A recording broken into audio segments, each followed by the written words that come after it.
Shalom y bienvenidos a Vía Hafta Yisrael, una frase hebrea que significa amarás a Israel. Esperamos que se queden con nosotros, ya que nuestro maestro, el Dr. Baruch, nos compartirá una enseñanza expositiva de la Biblia. El Dr. Baruch es profesor titular del Instituto Sera Abraham, con sede en Israel. Aunque todos los cursos en el instituto se imparten en hebreo, el Dr. Baruch se complace en compartir esta enseñanza en inglés con doblaje al español. Para más información, visítenos en amarasaisrael.org o descargue nuestra aplicación móvil Mi Estudio Bíblico. Aquí está Baruch y la lección de hoy. Estamos estudiando el mayor acontecimiento de toda la historia humana, la resurrección de nuestro Señor y Salvador, el Mesías, llamado Yeshua o Jesús. Y la Biblia nos enseña algo. Los hechos se consideran verídicos cuando hay 2 o 3 testigos. Y sabemos, por el relato bíblico, y la Biblia no tiene errores, la Biblia es un libro de verdad. Sabemos que el Mesías se apareció a cientos de personas. ¿Qué significa eso? Significa que puedes confiar en la Biblia y creer que el Mesías no solo fue crucificado, murió y fue sepultado, sino que esto es lo más importante. También fue resucitado de entre los muertos. ¿Y quién lo resucitó? Como declara la Escritura, fue Dios el Padre. Y hemos hablado de que este hecho tiene implicaciones muy importantes. El hecho de que Dios el Padre resucitase a su Hijo de entre los muertos significa que lo que el Mesías hizo en la cruz, su muerte y el derramamiento de su sangre, Dios lo aceptó. ¿Y cómo lo aceptó? Pues sabemos bíblicamente que Él fue crucificado no en cualquier día, sino el día de la Pascua, al que los 4 evangelios llaman el día de la preparación. El día de la preparación no es más que otro nombre para la Pascua. Por eso, como nos dice Pablo en 1 Corintios 5, el Mesías es nuestro Cordero Pascual. Él fue sacrificado en nuestro favor. Por lo tanto, nada es más importante que la resurrección. Por eso el apóstol Pablo enseñó que no solo debemos creer y confesar que Él es el Señor, sino que debemos creer en el corazón y confesar con la boca, que debemos creer y confesar que Dios lo resucitó de entre los muertos. Debemos creer en la resurrección para ser salvos. Toma tu Biblia y ve conmigo al libro de Lucas en el capítulo 24. Evangelio de Lucas, capítulo 24. Estamos hablando de una de las apariciones del Mesías después de haber sido resucitado. Sabemos que allí estaban 2 creyentes que habían salido de Jerusalén y se dirigían a una aldea ubicada a unos 12 kilómetros, unas 7 millas de Jerusalén, llamada Emaús. Mientras iban por aquel camino, leímos que ellos se encontraron con el Mesías resucitado. Él les habló acerca de lo que ellos venían comentando entre sí. ¿Y qué venían hablando? Hablaban de los acontecimientos que tuvieron lugar en la Pascua, que Él había sido crucificado, que fue sepultado y que habían oído que también había resucitado de entre los muertos, que la tumba estaba vacía. Mientras discutían estas cosas, la Biblia es muy específica, estaban razonando sobre ellas, o sea, estaban pensando detenidamente. Allí los detuvo el Mesías y comenzó a hablar con ellos.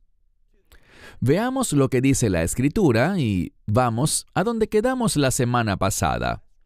Estamos listos para el Evangelio de Lucas, capítulo 24, a partir del versículo 25.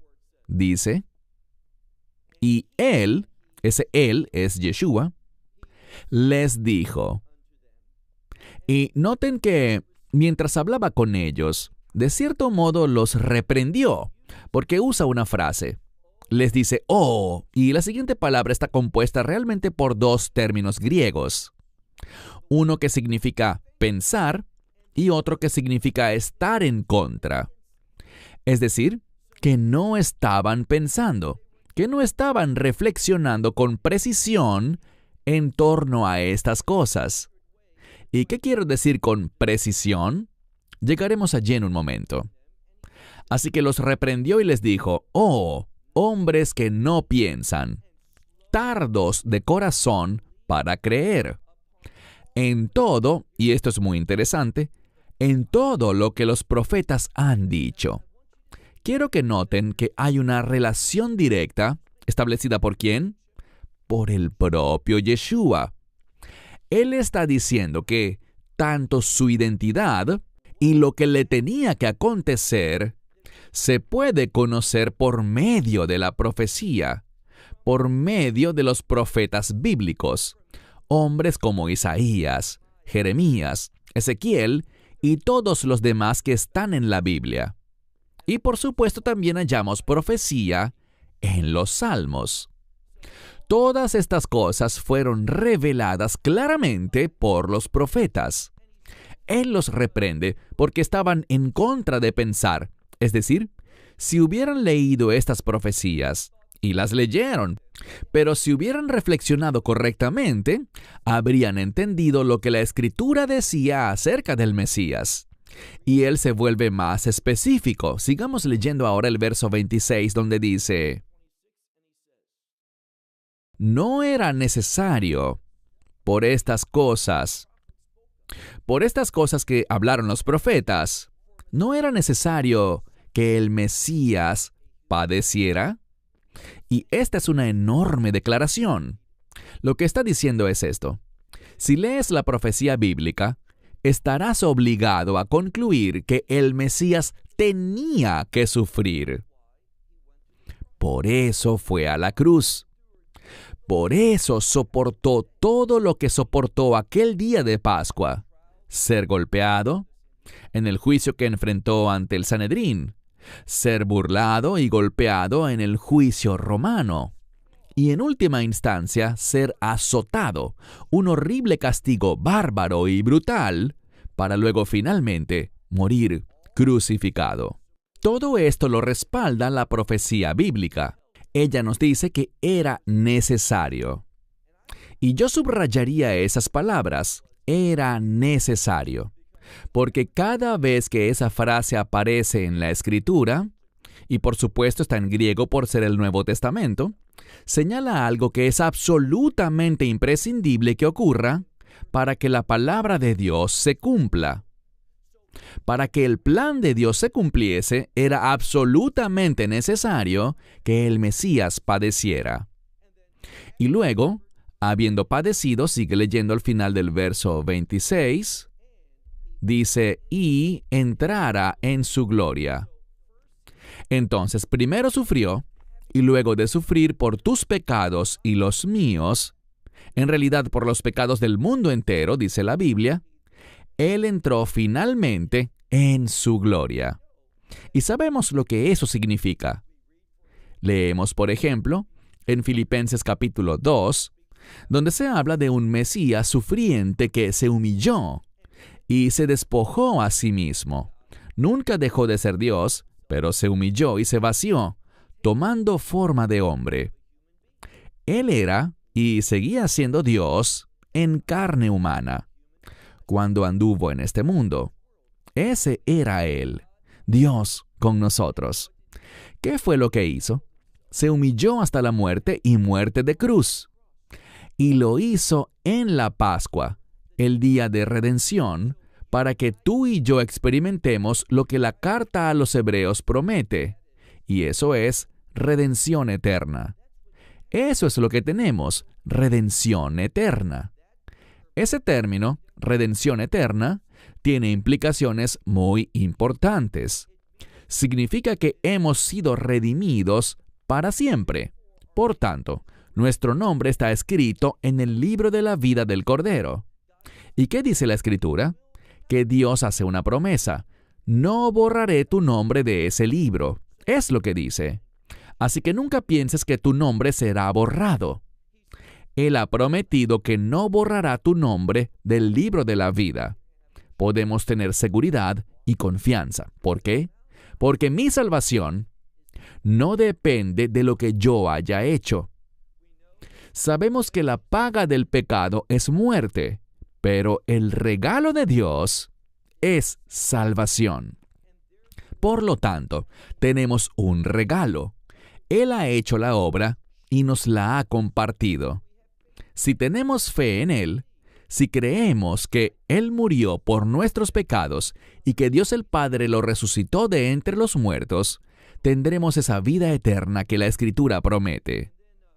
Sigamos leyendo. Mira el verso 27 que dice: y comenzando, ¿quién hace esto? El Mesías. Y comenzando desde Moisés y siguiendo por todos los profetas, ¿oíste bien? Todos los profetas. ¿Qué hizo Él? Interpretó para ellos en todas las Escrituras las cosas que hablaban de Él.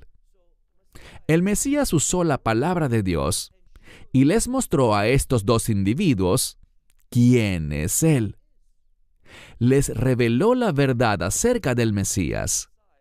Y cuando digo la verdad, hablo de la verdad bíblica. Todo lo que está en la Escritura, comenzando, como dice aquí, desde Moisés, y continuando con los profetas, Él les interpretó en todas las Escrituras todo lo que se refería a Él. Verso 28. Cuando compartían estas cosas, ellos caminaban a solas y tenían como fin llegar a esa aldea llamada Emaús. Y vemos aquí en el verso 28 que dice: y llegaron cerca de la aldea. ¿A dónde? A donde iban caminando. En griego está en tiempo imperfecto. Y les he compartido varias veces que cuando nos topamos con el tiempo imperfecto en griego, esto anticipa un cambio. Ellos tenían la intención de quedarse a pasar la noche en esa aldea, pero algo va a cambiar y veremos qué en un momento. Dice aquí que Él dio la impresión, o al menos es lo que parecía, que Él iba a seguir de largo, que Él quería continuar su camino y no deseaba quedarse en esa aldea. Pero, lee ahora el versículo 29. Pero ellos le insistieron diciendo: quédate, es decir, hospédate con nosotros, porque se hace tarde y el día, literalmente, ya ha caído. Cuando vemos esta expresión para el día, se refiere a que el sol se ha puesto, y lo que significa es que no es algo que haya sucedido en ese momento, sino que, de nuevo, y si se fijan en el tiempo verbal de este día que ha caído, eso implica algo que ya ocurrió. O sea, que ya el día se había terminado, concluyó en el pasado, se había ido en el presente y continuará finalizado a futuro. Es decir, ya está oscuro. La noche llegó por completo. Lo que vemos aquí es que a esa hora ellos le dijeron y le insistieron: no te vayas a ninguna parte, quédate con nosotros, porque la noche ha llegado por completo. El día terminó. Y Él entró con el fin de alojarse con ellos. Entonces, Él estuvo de acuerdo en quedarse con ellos. Y aquí vemos algo muy lógico. Ellos habían estado viajando y habían salido de Jerusalén. Caminaron por aproximadamente 12 kilómetros o 7 millas. Por lo tanto, quizá estuvieron caminando por esa área durante algunas horas. Eso implica que, de seguro, en la noche, habrían tenido naturalmente el deseo de comer. Leamos ahora el verso 30. Y aconteció que estando reclinado, ¿qué significa eso? En aquel entonces, estar reclinado es estar en posición para comer. Recordemos que la fiesta de los panes sin levadura todavía estaba celebrándose. Por lo tanto, la cena mantendría un carácter de Pascua. Aquí dice que mientras él estaba reclinado con ellos, ¿qué hizo? Dice aquí, luego de tomar el pan, lo bendijo, lo partió y se lo dio a ellos. Algo muy significativo. Él está impartiendo una bendición especial, en hebreo, beraja, sobre el pan. Y en este caso sería pan sin levadura, lo cual lo señalaba a él, pues él es el pan sin levadura, es decir, él es sin pecado. Él hacía esto y les repartió el pan. Leamos ahora el verso 31. Pero sus ojos fueron abiertos. Fíjate, fue por medio de esta tradición de tomar el pan, dar gracias, partirlo y darlo. Y te pregunto algo, ¿a qué te suena eso? Eso suena a la Pascua. Suena muy similar a la Cena del Señor. Y quizás ellos estaban allí con los discípulos cuando Él guardó la Pascua con ellos. Bueno, la Pascua de la que estoy hablando no es esa comida especial por la noche después de que el cordero es sacrificado, sino lo que se conoce en hebreo como la Seudá Mafseket, que es una cena antes del ayuno. ¿Qué ayuno? En el día 14 del primer mes se celebra un ayuno, y por lo tanto uno tendría lo que se llama una última cena. Y este es el momento cuando el Mesías instituyó lo que nosotros llamamos comunión o la cena del Señor. Y por lo tanto, Él hizo algo muy similar. Y dice, pero sus ojos fueron abiertos. Es decir, algo hizo que fuesen abiertos si prestamos atención a la gramática. Y le reconocieron, y aconteció que Él desapareció de ellos. Así que inmediatamente después de que reconocieron quién era Él, y lo hicieron por esta tradición que Él celebró con sus discípulos, inmediatamente después de que sus ojos fueron abiertos para reconocerle, para verle, cuando finalmente pudieron identificarlo, ¿qué pasó? Milagrosamente, ¿qué hizo Él? Desapareció. Ya no estaba con ellos. Recuerden lo que les he compartido. Ellos habían llegado a su destino, pero deberíamos esperar un cambio. Y noten por qué vino ese cambio. Miren ahora el versículo 32. Dice así, y se decían el uno al otro, ¿no ardía nuestro corazón en nosotros mientras nos hablaba en el camino? Así que mientras Él nos hablaba en el camino, nuestros corazones ardían por dentro. Ellos decían, debimos haberle reconocido, debimos haberle identificado. Pero, por la razón que fuese, Él no les fue conocido, sino hasta que celebraron esta tradición que se relaciona con la Cena del Señor. Ellos estaban diciendo estas cosas y, además, añadieron, y mientras nos abría las Escrituras. Así que Él estaba relatando estas cosas mientras caminaban. Sus corazones ardían por dentro, y también vemos que Él les enseñaba la palabra de Dios. Todas estas cosas Él hizo. Leamos ahora el verso 33. ¿Qué hicieron ellos? Y levantándose en esa misma hora, sabemos algo, era tarde. Ya se nos ha dicho que ese día se había puesto. Literalmente dice que el día se había acostado, lo cual significa que el final del día había comenzado en el pasado, continuó por un tiempo, y la hora de la noche tenía aún más tiempo por transcurrir. Pero algo pasó después de tener esa experiencia. ¿Qué hicieron ellos? Leamos el texto, verso 33. Y levantándose, en esa misma hora, volvieron a Jerusalén y hallaron a los 11 estando reunidos.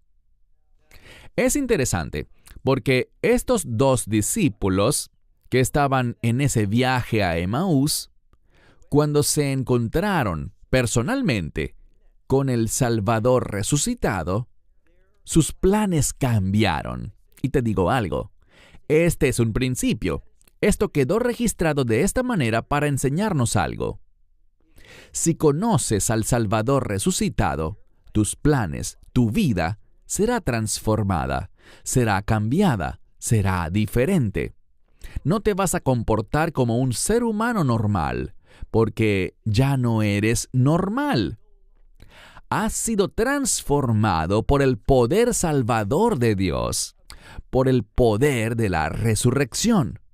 Y por lo tanto, vas a pensar diferente. Y como piensas diferente, vas a comportarte diferente. Vas a hablar diferente. Todo en tu vida será cambiado y por lo tanto, sus planes también cambiaron. ¿Qué hicieron? Se levantaron en esa misma hora y volvieron a Jerusalén y hallaron a los 11. Recuerda que Judas Iscariote se había suicidado, por lo tanto, hallaron a los 11 estando reunidos. Y dice, y a otros que estaban con ellos. Así que habían otras personas allí con los 11 discípulos y estaban todos juntos. Y, miren esto, verso 34. Ellos decían, el Señor ha sido resucitado. Insisto, no dice que Él resucitó, sino que Él ha sido resucitado. Si te fijas, hay una palabra muy importante al final de esa oración. Ellos decían que el Señor, y noten, lo llaman el Señor. Él había muerto, pero había sido resucitado de entre los muertos, y ahora le reconocían como Señor. No como su amigo, ni como su camarada, sino como su Señor. ¿Y qué nos dice eso? Que nosotros debemos tener el máximo respeto por nuestro Salvador resucitado. Debemos referirnos a Él como Señor. Es muy importante que entendamos que Él es el Señor de todo. Y eso también significa Señor de tu vida y de la mía. Por lo tanto, te pregunto algo. ¿Realmente tus decisiones, tus acciones, tus palabras reflejan su señorío en tu vida? Lo que hallamos es esto. Si entendemos quién es Él, que Él es el Salvador resucitado, que Dios lo levantó de entre los muertos, entonces nosotros, de la misma manera que Dios lo honró, y la Escritura dice en Filipenses 2, que el Padre le dio el nombre que es sobre todo nombre, para que en el nombre de Yeshua toda rodilla se doble y toda lengua confiese para la gloria de Dios que Él es el Señor. Así que, insisto, ¿reflejas con tu conducta que Él es el Señor de tu vida? ¿Traes cada decisión, cada acción bajo su señorío, queriendo hacer lo que Él quiere que hagas, renunciando verdaderamente a tu propia voluntad? Porque ahora tu voluntad, tus decisiones y todo lo que eras antes de venir a la fe, ¿dónde está? Ha sido clavado en la cruz.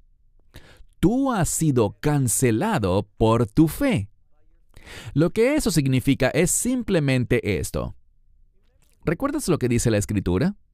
Eso que dice, vuestra vida está escondida en el Mesías. Es decir, como dice Pablo en Filipenses 1, para mí, el vivir es Cristo. Ya no se trata de mí, solo se trata de Él. Por lo tanto, ¿ha sido escondida tu vida en Él? Tenemos una promesa maravillosa y es esta. Nuestro Mesías volverá. Vaya que volverá. Hay indicadores proféticos de que esa esperanza bendita no está a cientos de años de distancia, sino que está cerca. Debemos estar listos.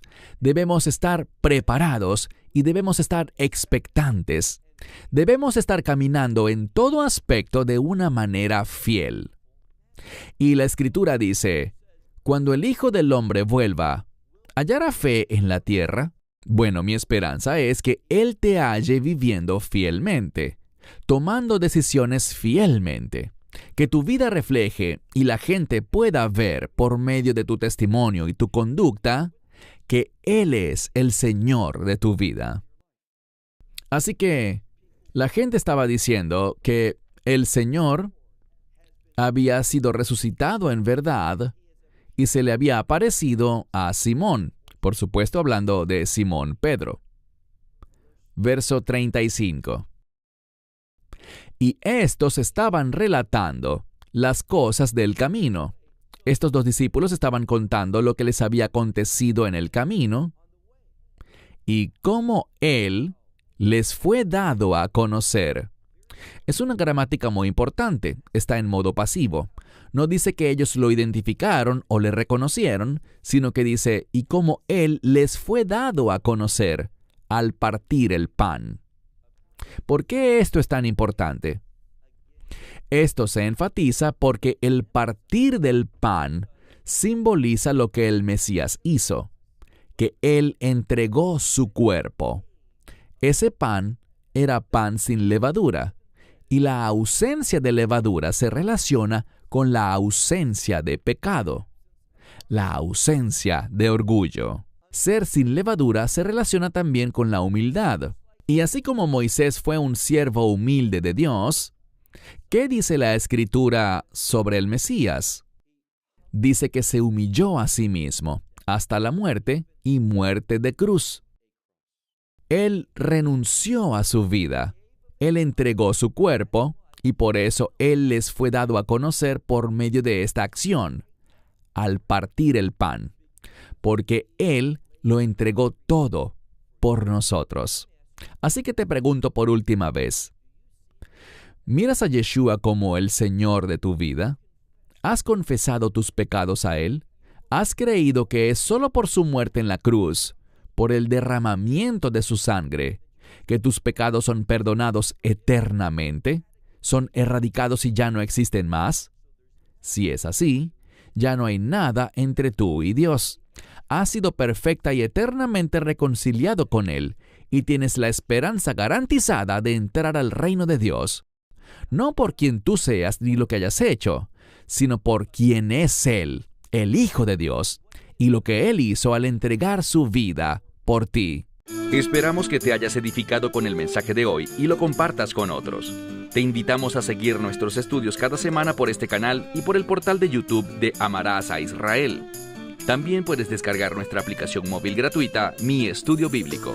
Finalmente, para obtener más información sobre nosotros, visita nuestra web amarasaisrael.org, donde encontrarás otras conferencias de Baruch en audio, video y texto. Hasta el próximo programa. Que el Señor te bendiga en Yeshua HaMashiach, Jesús el Mesías, mientras caminas con Él.